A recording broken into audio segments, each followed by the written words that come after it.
A landmark legal case over a devastating war. Israel gets taken to court on charges of genocide in Gaza. Chaos in Guayaquil. Gang violence in Ecuador, live on TV. And tens of thousands killed, millions displaced. Why is the story in Sudan not in the headlines?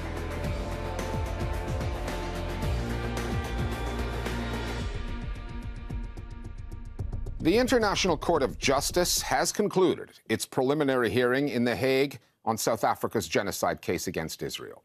The ICJ judges are now deliberating over whether or not they will order an immediate ceasefire in Gaza.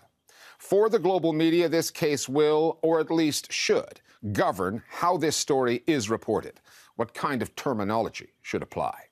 If the UN's highest court suspects Israel of carrying out a genocide, then who are journalists to say otherwise by continuing to describe the utter carnage in watered-down terms? Geopolitically, the stakes could not be higher, because a ruling against South Africa signals to the world that what we have witnessed over these past 3 months in Gaza, the collective punishment and indiscriminate bombardment of civilians, is permissible in the eyes of the ICJ. But a ruling in favor of South Africa will let Israel and its powerful backers know that when it comes to genocide, no one, not even Israel and its American allies, is above the law. This is a potentially pivotal legal case, one laced with historical irony.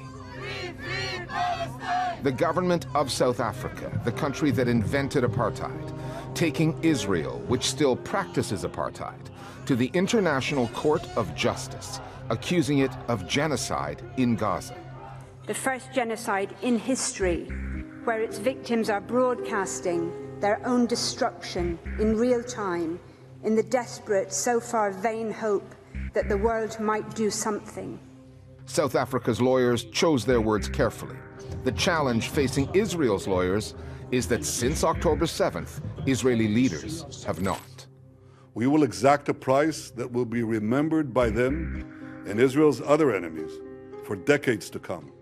The difficulty the Israelis are facing is that every single day there are more and more statements that are genocidal, including the increasing talk about not only the ethnic cleansing of Gazans, but also bringing Jewish settlers in Gaza.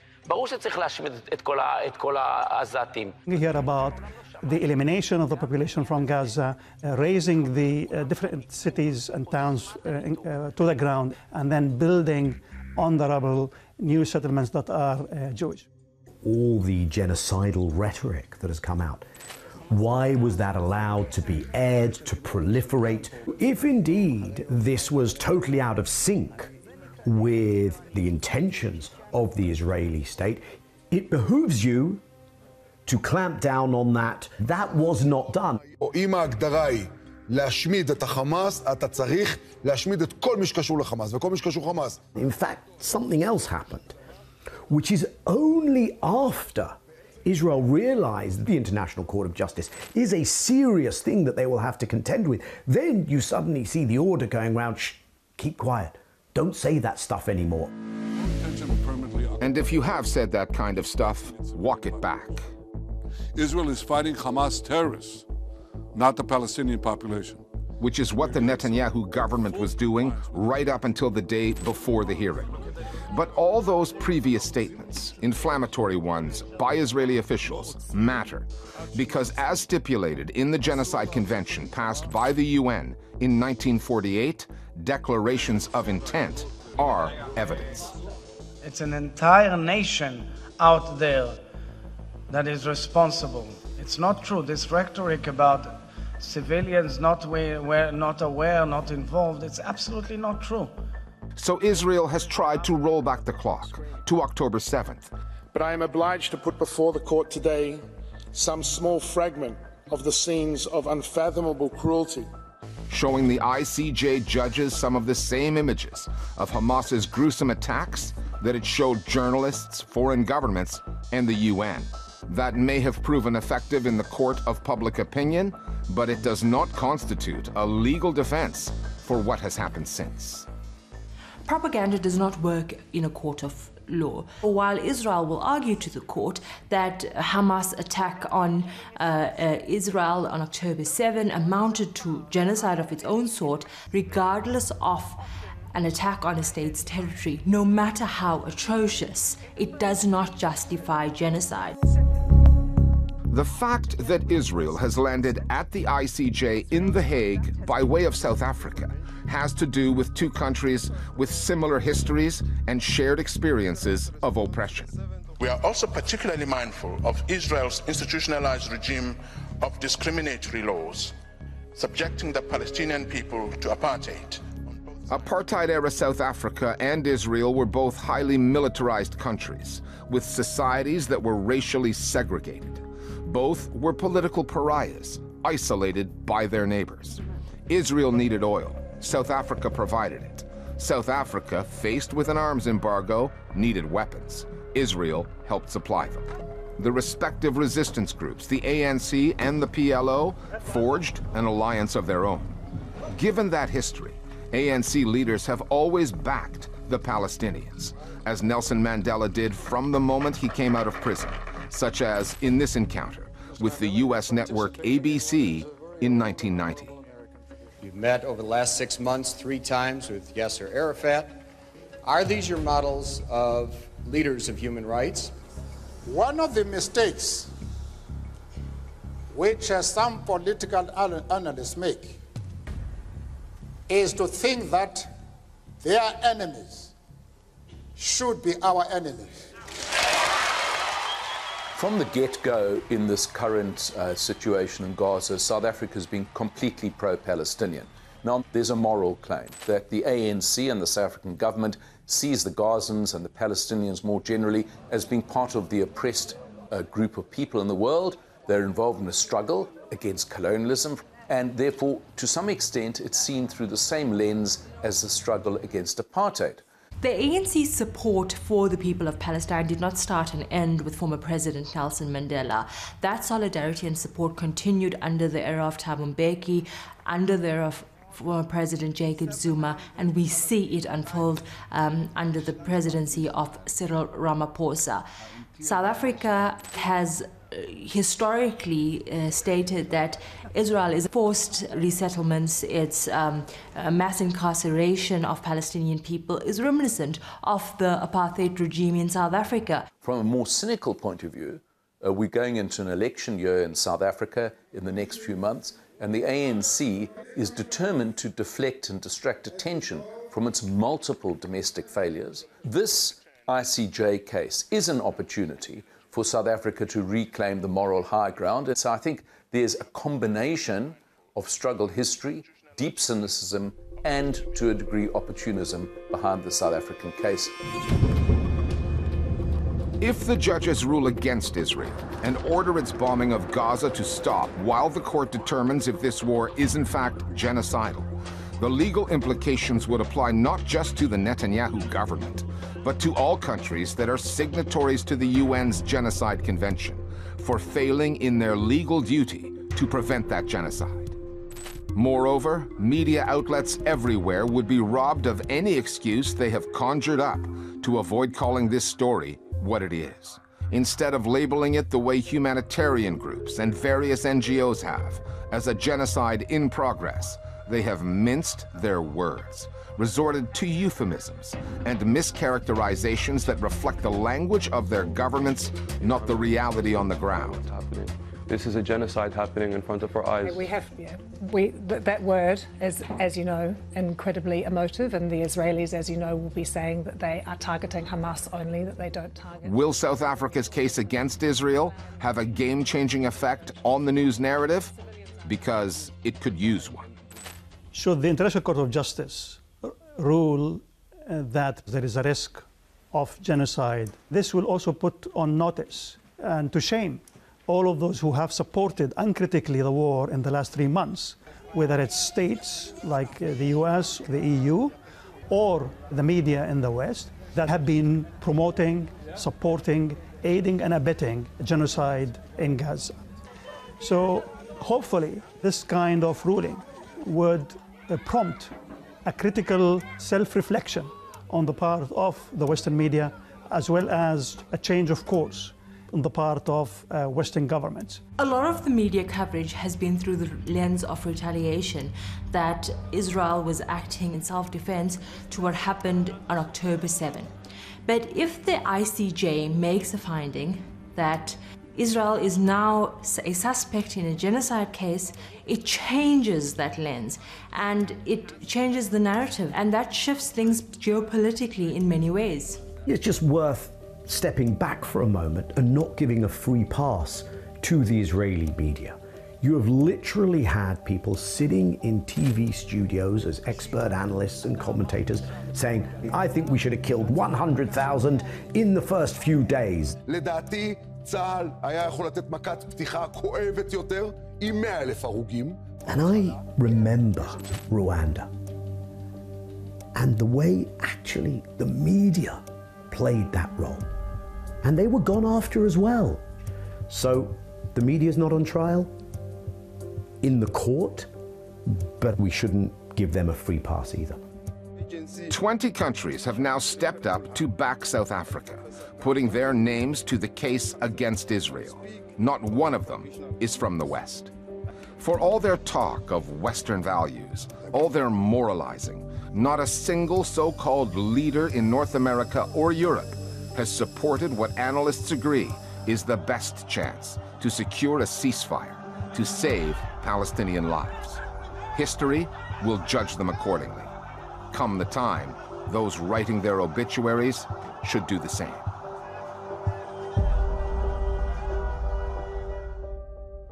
Ecuador has been in a state of emergency for the past week as the government there battles an epidemic of drug gang violence. One of the most shocking scenes came from a TV station that was stormed by gunmen. Tariq Nafi is here with more. Richard, what viewers of Ecuador's TC Television saw on Tuesday was like something out of a narco thriller. Masked gang members breaking into the studio in the middle of a news broadcast, armed with guns and explosives, firing at journalists and taking hostages. The police put an end to the attack before it went any further, but the break-in was only the most visible case in this latest escalation of gang violence in Ecuador. It began last Sunday when one of the country's most notorious gang leaders escaped from his jail cell, triggering uprisings in multiple Ecuadorian prisons where guards were held hostage and reportedly even murdered by prisoners. Since then, gang violence has killed at least 10 people. The country's newly elected president, Daniel Noboa, has declared a 60-day state of emergency, saying that the country is fighting narco-terrorism. And a tough stance on criminal gangs was a core piece of Noboa's election platform, but it's been an uphill struggle.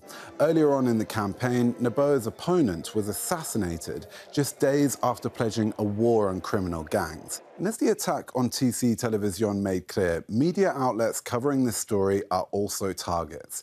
Death threats against journalists are common, and several broadcasters have been sent explosive devices. That has intimidated many reporters into silence on this story. Thanks, Tariq. Moving on now to Sudan, where the civil war and resulting humanitarian crisis continue unabated and largely underreported. News audiences may remember the images from the capital city, Khartoum, from April of last year, when fighting erupted between two factions of Sudan's military junta. Since then, this conflict has engulfed most of the country, claiming more than 10,000 lives, displacing an estimated 7 million Sudanese. The international media, however, are no longer paying close attention, a lack of interest that began long before what happened on October 7th. Getting this story out to the world are Sudanese journalists inside the country and abroad. People like Ismail Kushkush, a Sudanese-American writer who left Khartoum just as the war broke out, and Yasmin Abdelmajid, an author, broadcaster, and editor at the website Eyes on Sudan. The Listening Post spoke with both of them on Sudan's year of crisis and why the news media have failed to convey the scale of this story. So, do you feel like the story of Sudan has been forgotten? The story of Sudan, looking back from the end of 2023, is one that I find really dispiriting, actually. The Khartoum that I left, that I last saw in 2020, will never exist again. Not only are we dealing as Sudanese people with the weight of the country collapsing, but it's also having to deal with it in relative silence, in an international media context where there are other wars that people are paying more attention to. And it feels like the Sudanese people are mourning and grieving alone. 7 million people have been displaced. Over 1 million people are now refugees in neighboring countries. The amount of death that has been recorded, according to UN numbers, at least 10,000, probably higher. So I think we do have one of the largest catastrophes of last year still unfolding and still ongoing.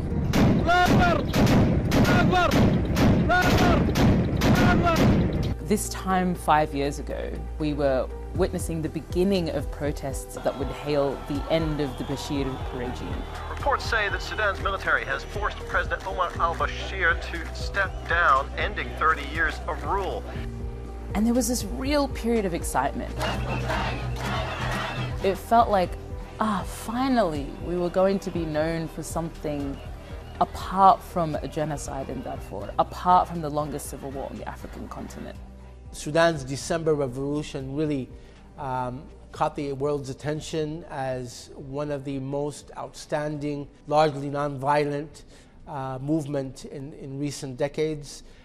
It provided images that I thought were very unforgettable. Many in the world will remember the image of Ala Salah, the young Sudanese woman who mounted a car, raised her hand, dressed in a traditional Sudanese tobe. The one image that, for me, that remained in my mind of that era really was April 6th, a few days before the removal of al-Bashir, was to see the amount of protesters in front of the army headquarters. I thought that was a game changer. To me, that signaled that the end of the government was near.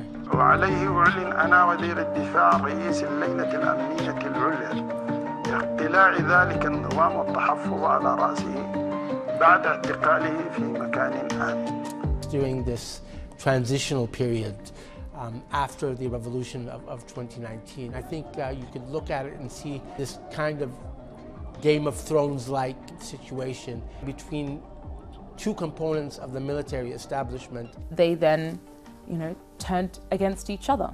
And that's what we saw in April 2023. Fighter jets circling overhead, firing missiles.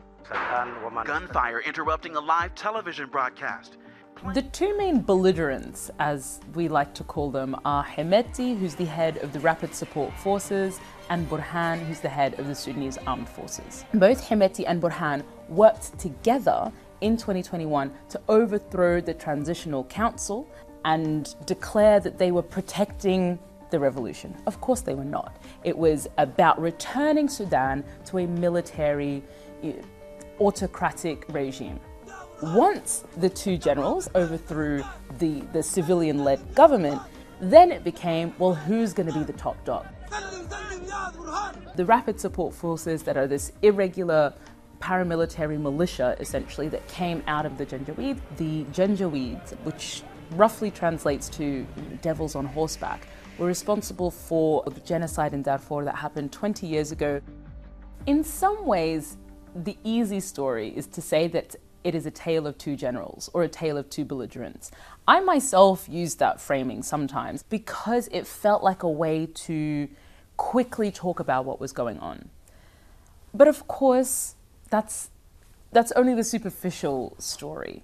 The real story is about a challenge that Sudan has faced over the decades since independence, and that is, how do you govern a country like Sudan without being a general?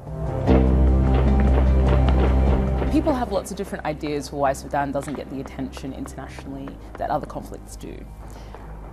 Part of it is because it's in Africa, and honestly, it is the fact that in the international media, stories of conflict in Africa aren't seen as that interesting. They're seen as par for the course. Another reason I think really does contribute to the lack of international media is the challenge for journalists on the ground. In 2022, there was about 1,100 journalists working in Sudan. And this was a great moment, actually, because under the Bashir regime, journalists were really, really suppressed.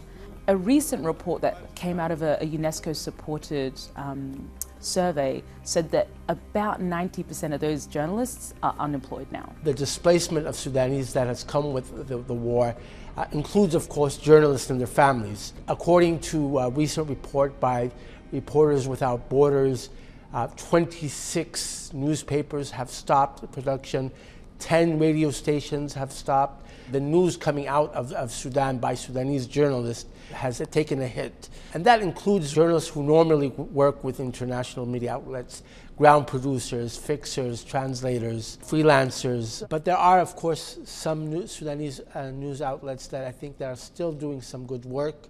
Radio Dabanga has become really an important source of information. Sudan Tribune. Of course, these are news outlets that have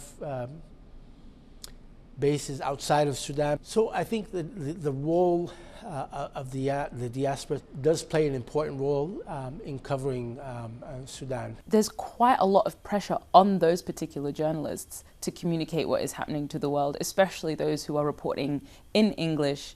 I mean, there's the case of Yusra al-Bagher, who was doing a report on displaced people in Port Sudan, who ended up seeing one of her relatives in the crowd.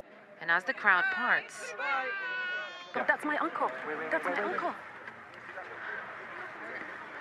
Adam Martin. No. It really sums up the challenge for journalists in Sudan, trying also to report to the rest of the world. It's not just a distanced thing. It's not just a theoretical story. As we enter 2024, we've starting to see a trickling of interest in Sudan again. Trying to keep attention to what is happening in Sudan is something that's important, especially that many of us think that as bad as the situation is in Sudan, it still can get worse. It is moving into a situation where Sudan could easily become what Somalia and Afghanistan were in the 90s, a complete collapse of the state. And I think that would just simply be a disastrous situation. I spend a lot of my time feeling like I'm in two selves. There's a self that lives in London, that is physically safe, that has coffee with my husband in the morning. And there's the self that is in the conflict, that is watching the news, that is seeing the images of, babies dying in orphanages left alone because nobody's there to save them, of women that describe awful abuses that have been visited on their bodies, and also feeling this pressure to really do something about it, because that responsibility is real. And I think there is some sense, whether it's diaspora saviorism mentality, whether it's, the idea that we want to be able to just fix it, but you have to be able to just focus on what is within your control. Who are the individual people you can help? What are the individual stories you can share that will move the needle?